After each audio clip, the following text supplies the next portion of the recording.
Railway station પર emergency siren વાગતા દોડધામ ડીઆરએમ સહિત રેલવે સ્ટેશન ખાતે ઉચ્ચ અધિકારીઓ પહોંચ્યા. ઇમરજન્સી દુર્ઘટના વાહનમાં બેસી અંકલેશ્વર ખાતે રવાના થયા. વડોદરા રેલવે સ્ટેશન પર અચાનક ઇમરજન્સી સાયરન વાગતા સ્ટેશન પર હાજર મુસાફરોમાં ભારે અફડાતફડી મચી ગઈ હતી. સાયરનના અવાજ સાથે જ મુસાફરોમાં ગભરાટ ફેલાયો હતો અને દોડધામ જોવા મળી હતી.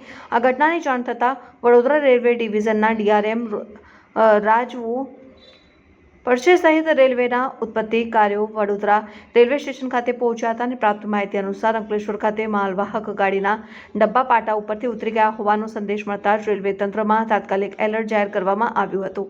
ઘટનાની ગંભીરતા જોતા જ રેલવેના ડિવિઝનલ રેલવે ડીઆરએમ રાજુ ભડકે સહિત રેલવેના ઉચ્ચ અધિકારીઓ તાત્કાલિક ઇમરજન્સી ટ્રેન દ્વારા ઘટના સ્થળે રવાના થયા.